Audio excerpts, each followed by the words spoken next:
Welcome to the PubMed Daily Review for March 18th. Today we scanned 5,142 new open access papers. Here are the top 5 selected for detailed analysis. Up next, our first paper out of 5, Safety and Efficacy of Crenezumab in Cognitively Unimpaired Carriers of the PSEN1, GLU2 ADAD mutation at risk for autosomal-dominant Alzheimer's disease in Colombia. ADAD Colombia Trial, a Phase 2, randomised, double-blind, placebo-controlled trial by Owen G. T. Smith and Maria L. Jaramillo from Banner Alzheimer's Institute. Let's break down its key contributions. Alzheimer's disease is devastating, and we know that treatments might work best if we can start them before any symptoms appear. In Colombia, there's a specific genetic mutation, PSEN1, GLU2 ADAD, that almost guarantees people will develop Alzheimer's.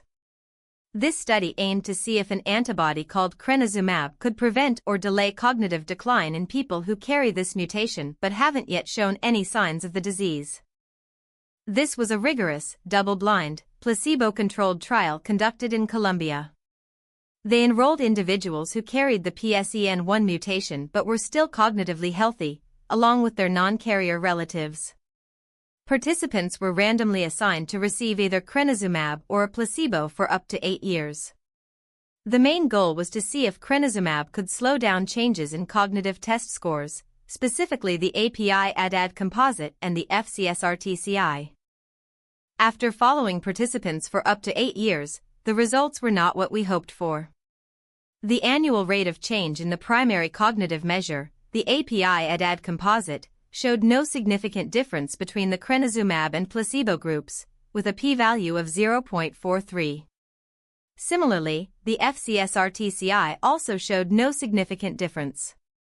Importantly, the safety profile was similar between the groups, with no increase in serious adverse events or fatalities in the crenezumab arm. So, what does this mean? This study clearly shows that crenezumab, at the doses and duration tested, did not prevent cognitive decline in these genetically defined individuals at high risk for Alzheimer's. It suggests that simply removing amyloid plaques might not be enough to achieve clinical benefits in the very early stages of the disease. However, this trial provides crucial insights into the natural history of preclinical autosomal-dominant Alzheimer's and will help researchers design better, more targeted trials in the future. Up next, our second paper out of 5. UMG1 defines a targetable subset of T-cell lymphomas and enables precision immunotherapy with a first-in-class CD3 epsilon bispecific engager by Daniele Caracciolo and Pierfrancesco Tassone from Department of Experimental and Clinical Medicine, DMSC, Magna Grecia University, Catanzaro, Italy. Let's break down its key contributions. T-cell lymphomas are a challenging group of blood cancers, often difficult to treat and with a poor prognosis.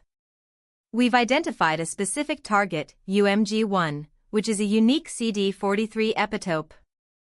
Excitingly, UMG1 is found on a significant portion of TCL cells but is largely absent from healthy tissues, presenting a potential avenue for targeted therapy. To investigate UMG1 as a target, we analyzed a variety of T-cell lymphoma samples using immunohistochemistry and flow cytometry.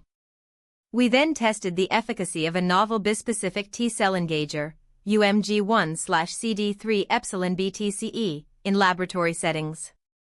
This approach aims to harness the patient's own T-cells to attack lymphoma cells expressing UMG1.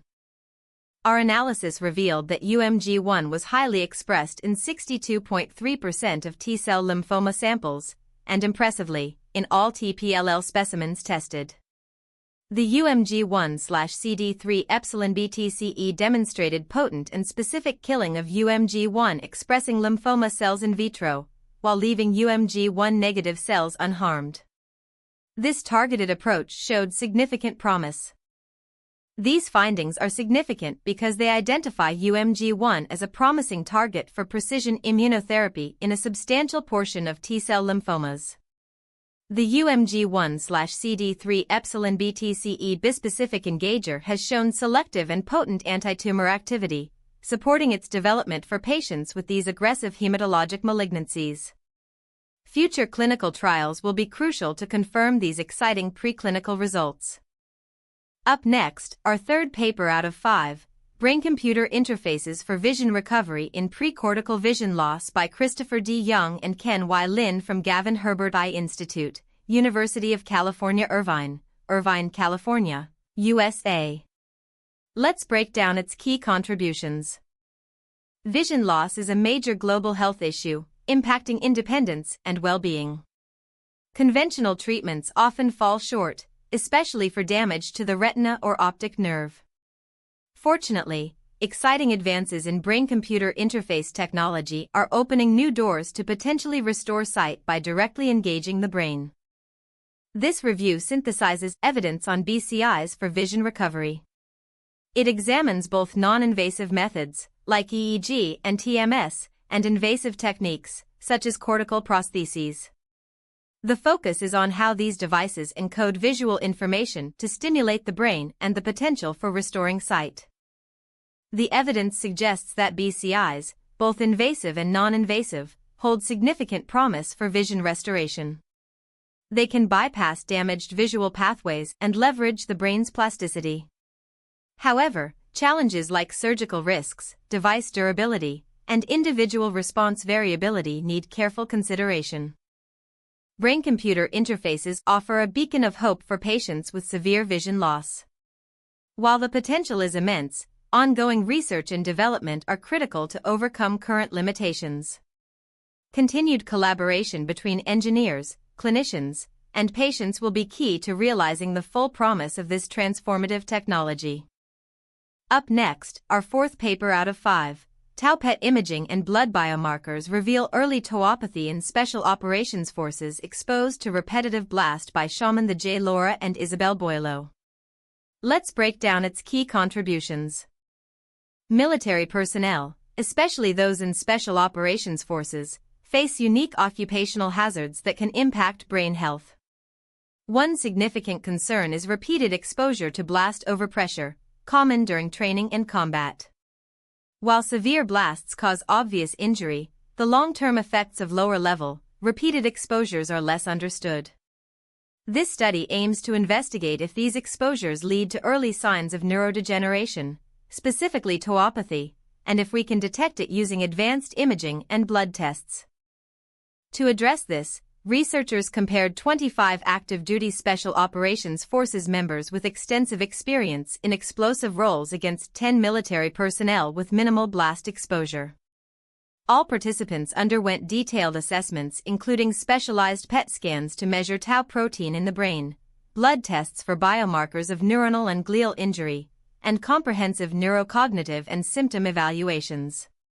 This cross-sectional design allowed for a direct comparison between the exposed and control groups at a single point in time. The results were striking. Special Operations Forces personnel exhibited significantly higher levels of tau protein in both the frontal and temporal regions of the brain compared to the control group.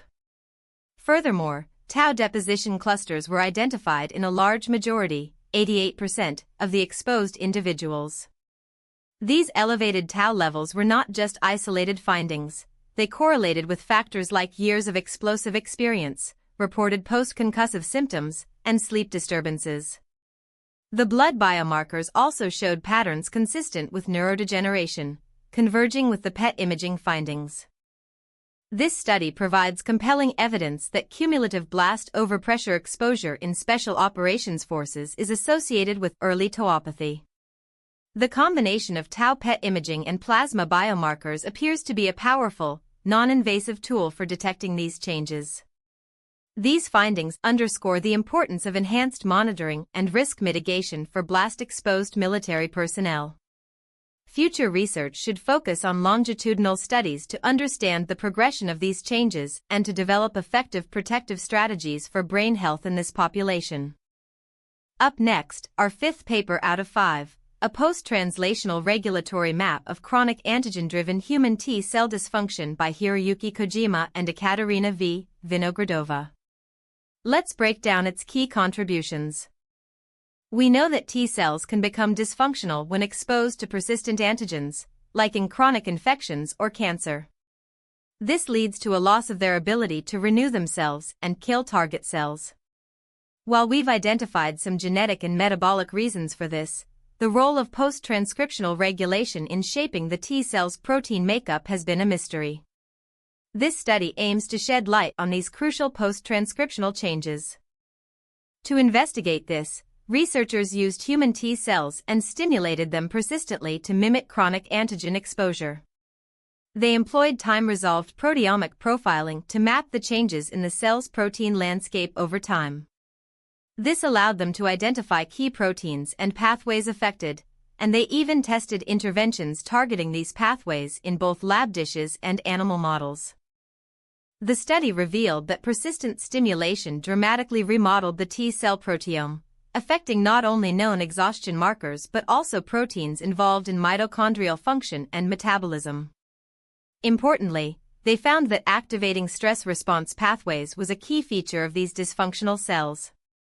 Excitingly, when they targeted these stress pathways, they were able to improve the cytotoxic capacity of the T cells, suggesting a new therapeutic avenue. This research offers a valuable resource by detailing the proteomic changes that occur during T cell dysfunction.